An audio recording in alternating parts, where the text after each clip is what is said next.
Welcome to the show. Do you want to just tell the viewers who are mostly artists, people, actors, filmmakers, who you are, like what you do succinctly, just a little sentence so they know in case they don't, and I'll put your link below so they can find you. Thank you, Sherry. It's a pleasure to be here. I'm Tiernan Ray. I edit a newsletter called the Technology Letter, and I also report on AI for a site called ZDNet. And I started life as an artist. I went to the High School of Music and Art and the Performing Arts in New York City, but then I migrated somehow and ended up in journalism, and here I am. Well, journalism is an art, so there's nothing wrong with Bless you, that. Sherry. Bless you. I will always I'm remember going to you. quote you on that. Okay, I will always remember you as the person in English class who said, when asked to name an oxymoron, you said the Long Island Expressway. Oh, I will always remember that moment. So you're that's brilliant. what you said. 14, yeah. Thinking you're smart.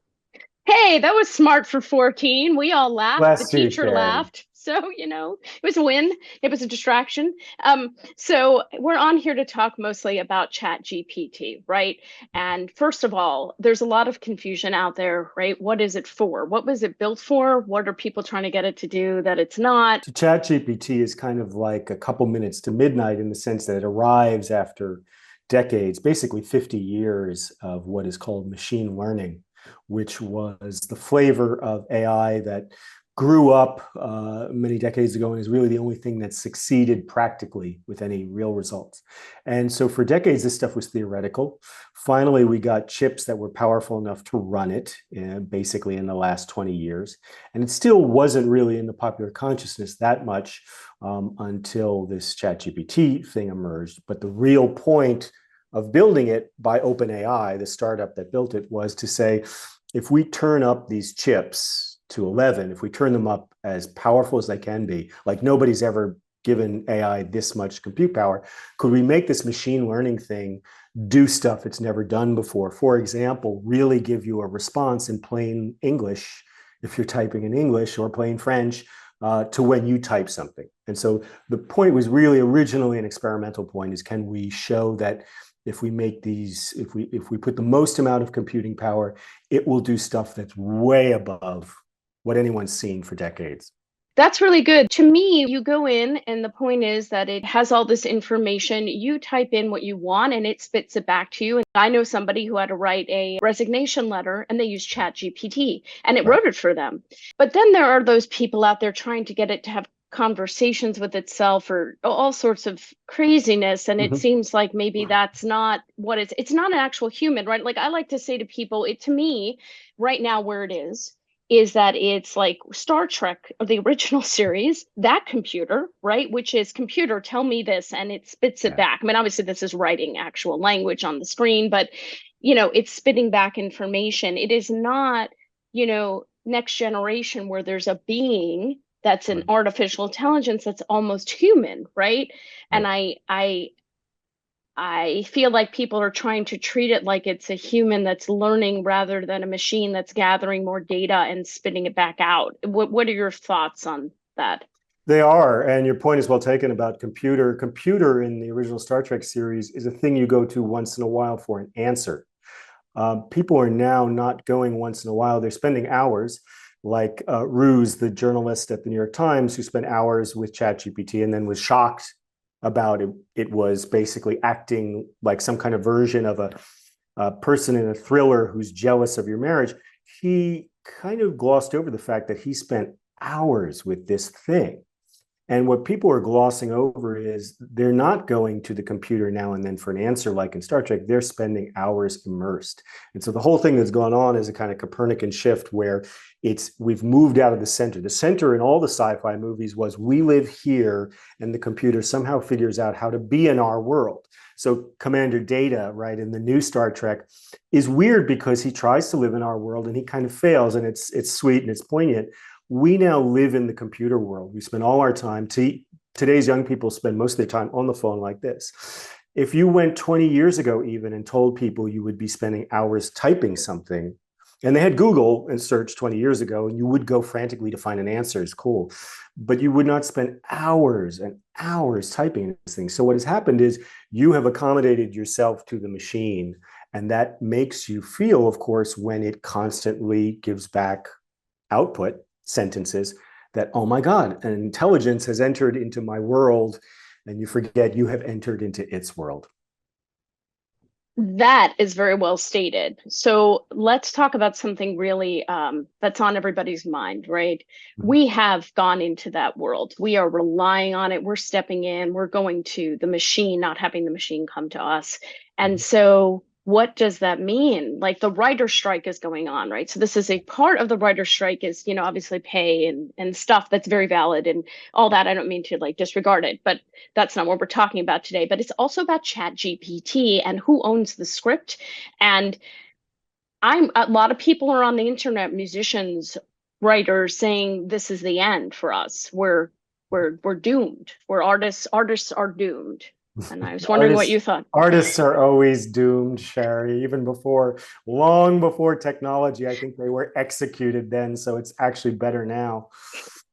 Yeah, they've been suffering with automation for a long time, meaning the idea of displacing the human creator has been a dream of business for a long time. Have something that's stable, lower cost, right? And if you could get rid of the artists and just produce the same version of Jurassic Park 20 times, you would maximize revenue. So this dream has been out there. And so the artist has been in this treadmill of let's constantly try and refine and scientistify what you do into something predictable. And so that automation's been there. This is the latest stage, is the ChatGPT version, where if we can get everyone to agree that entertainment, media, culture is a thing that happens in this device, then we can automate all those interactions in the device, meaning your eyeballs in the device are a thing that can be measured, can be input to ChatGPT. It will output the desired, anticipated content, right? We know about thought bubbles, meaning you spend so much time on Facebook, you're talking only to people who are like you. We now have a hyper version of that, the For You playlist, and it continues to be this feedback loop where you are an input. If you are satisfied, you keep getting the same output from ChatGPT. If you're dissatisfied, it adjusts slightly. And so your culture and your arts become part of the feedback mechanism of the world you have entered into that monitors you, measures you, and then provides the right, TikTok or whatever feedback to get you continuing to kind of go for the pellets like the lab rat. Who doesn't like to be a lab rat? I like cheese. Cheese is For yummy. sure. Feels good. Yeah. But do you think that writers need to go out and get a new job? No, writers need to find people who really want to read writing, because if you write brilliant prose, you're way ahead of ChatGPT, right? I mean, it only works when your definition of reading is not like Robert Gottlieb, not like I sit with this text I revere and I really absorb it, but I just type stuff and I kind of listen and it's broken up and it's fractured.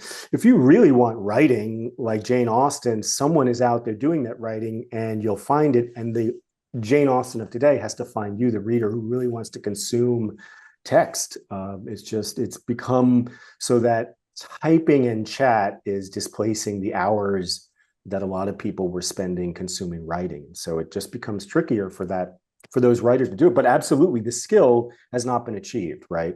Because the paradigm of sitting reading has not been equaled. What has been done is people have been sucked into the paradigm of, I kind of read, but I mostly type. And then I kind of like invent a gesture that's a verbal gesture that might be a meme. And so that's become our thing inside of this world we're in now. Yeah. I don't know. I worry about, like I know ChatGPT, for example, you can tell it write in the style of someone and it will Yeah. do that. It's terrible poetry. I mean, have you read any generated poetry? It's awful poetry. It's Poetry is terrible. a great litmus test, right, for the Turing test of is it human? Because the poetry that is produced by these models is pretty terrible, and it may get better, but it only pushes back the question of what do you think you're looking for? What do you care about what you're getting back, or are you again being redirected to, I'm so impressed that version 4 is better than version 3. And you've become caught up in the logic of, I like it when the machine gets better, and that occupies my consciousness, rather than I have a higher standard, right? I'm dancing with the muse and I expect there to be Right. beauty. Yeah. Yeah, no, I get it. I mean, this is why I'm an indie filmmaker, right? I have not pursued a Hollywood career. I haven't even tried. I mean, I tried to get money because I'm an artist and I'm doomed, as you said. So Yeah. obviously, but I don't, I'm not in that realm, right? Because they are just repeating content and repurposing, or we'll do it with women now. We did it with men. Now we're going to make version 5 and blah blah blah. And I try to say to people, I don't think it's the same thing. And I think that's kind of what I'm hearing, right, with Chat GPT. Like, is it going to replace certain writing? Well, maybe. You don't have to write your own resignation letter. Great. But it can't really replace an artist. No, it can't. It cannot equal that. But it also demands again that the reception be Right. what it should be. I mean, the reader, the Robert Gottlieb is important to the Robert Caro. The writer needs the right reader. And if everyone stops being a reader, that's tricky. Yeah, that is tricky. And that's sad. Or But a here's viewer, the same in your medium, right? Do you right. really go and sit in the dark and want to be taken to another place? Whereupon the artist is not a thing that spits out a kind of an approximation, but it requires that the viewer be there. Yeah, the viewer has to show up. And a lot of people think feature films are slowly dying because it's videos, or it needs to be designed for a smaller screen. People are watching movies on their iPhone, and I'm like, but you're missing, like, at least a TV is slightly big. That's still sad compared to a big screen, but I get not wanting to go out all the time, but I don't know. And the time version, your whole medium has been turned into we make 17 of them and you watch them all in one night compulsively, versus you go out, you spend an hour or two, and then you stroll and think about what you've seen, right? And been taught. Different experience. Yeah. Yeah, and maybe it's just a changing of humanity that's happening. It is, and the riddle of AI is that it's pretty impressive automation, but the great mystery is how much we've changed ourselves to be in accord with the machine. That's the thing that's more profound, is what's happened to humans to be inside of that feedback loop. Yeah. So I have a crazy question that I asked my friend today, who is not a Chat GPT. She's not a technology person at all, but it was just more of those, I wonder what would happen. So let's say Mike from MGM goes on Chat GPT, and it's just a ridiculous scenario, and says, I want a horror film with 4 characters in a house with a ghost that kills everybody. One person's left, blah, blah, blah. Standard, right? Yeah. And then at the very same time, Dave at Paramount does the same thing. Mm-hmm. Do they get the same script? No, Okay, no, that's what we because thought, but yeah, right. You're right. Yeah, there's a randomness element, which is not true randomness, but if you give a very long string of numbers to anything, if they're off by a couple digits, the output will be different. So they will get something maybe similar but different. I'm just wondering about all the lawsuits that might happen if they start doing this. Like, it might be fun to Yeah, watch all the big studios battle each other of who owns what concept or it's going to whatever, happen. when they didn't even create it, right? I mean, this is created by Chat GPT. I mean, they may have had an idea that they put in, Yeah. right? But I don't know. It's going to happen because all of the corporations are now putting into their what's called safe harbor, which is the risks disclosure in their federal filings with the SEC. They're writing things like, this could displace our product because it's more versatile because ChatGPT. B, as we incorporate it into our product, let's say software, to make our product better and cooler, because everyone loves this ChatGPT stuff. We don't know how it behaves, and we can have product liability issues, and we can also have copyright issues because it has digested the entire internet. And so when it regurgitates, it's regurgitating someone else's intellectual property. So this is actually going to happen. And the Supreme Court hasn't ruled on it. Lower courts haven't ruled on it. So we're just at the beginning of the entire legal system is going to have something to say about appropriating the entire internet and regurgitating every time you type something. And that is potentially every single time copyright infringement. Let's say somebody's searching and Yeah. they find something online, like a reference Mm-hmm. that's made up, right? Like somebody made up content. This happens all the time. We know people are very inventive, which it's freedom of speech. I'm not stepping into that, but they're writing things that may not be true. So you type in, I don't feel well, I have these whatever, and somebody's, whatever blog comes up and you take their advice and it makes you sicker or something. Like, do you think those scenarios will occur? Like, Yes. I could see doom, like real doom, Yeah, absolutely. Yeah. And there's already been some instances where there's been one instance at least where a suicide of someone in Europe was attributed to ChatGPT. And you'll see more prevalences. I mean, if you can put it under kind of product liability, if the product it's an online consulting service, maybe online therapy, and it incorporates an automated component, such as it just sticks ChatGPT in there. And so you don't have to have a live therapist, then that could very well become an actionable product liability issue, and the creator can be sued. And then you can say, well, who's responsible? Is it the consulting therapy service?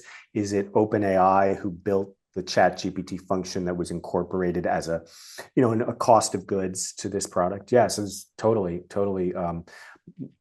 killing yourself, killing other people, becoming a spur to people committing mass murder, because one of the features, is somebody gave an example. How can I kill the most people for $1? Was actually one of the inputs. And in the non-sanitized version of GPT-4, the OpenAI technology that's for the next version of ChatGPT, it will give you some great suggestions. And so you can see where this can cause total mayhem. Yeah. Wow, Yeah, it's bad. that's really bad. It's bad. Well, do you have any happy thoughts about where we're at? Yeah. So to your earlier point about, was it Gary at MGM and Dave Gary, at Mike, yeah, Paramount? It's yeah. always Gary or Dave. So all the people who are in the script doctors and there's all these terms for these people. I mean, they ideate. So in maybe the upside is that what you're describing as, I want a horror film, it's got teens. There's sort of a spiral of the sameness.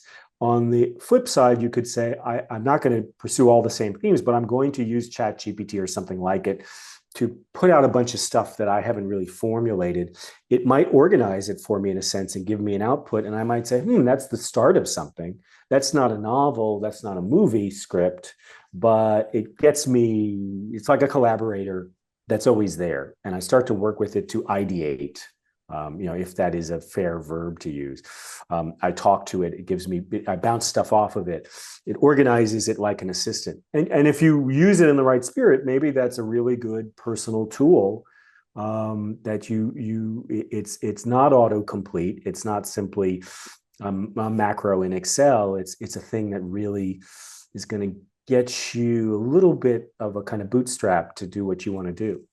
Yeah, Maybe maybe if you have writer's block and you're stuck and you're like, yeah, I'm here, what do I can't get past this moment, I don't know, could be a positive. sure. Um, I certainly hope there's a positive out there, and it's not really doom, but we'll see. If you take all of your focus on the machine and you divide it a little bit into, I want to be out in the real world with the humans I relate to, then you tip the balance back. Maybe you put things back in proportion and you say, I go to this thing like computer on Star Trek when I want to ask a question that's relevant to me back here in my life. Instead of, I get sucked in and I spend all of my time basically pleasing the machine by investing all my time in typing stuff. So if you restored the balance, maybe we would all be a little less concerned with it's overtaking us and more finding a way that it's a positive tool to help, because we have so many problems. We have to help the homeless. We have to help people who are suffering with mental illness. We have to solve climate change and head off existential disaster, right? It could be a tool that you go to like computer to say, tell me the answer. How do I fix this? I like that. I'm going to go with that. That's going to be my thing. And thank you so much for coming on. Is there anything else you wanted to say that you didn't get to talk about? No, I think this has been a wonderful conversation, and it's always good to try to understand more about how the technology works because you'll be less scared.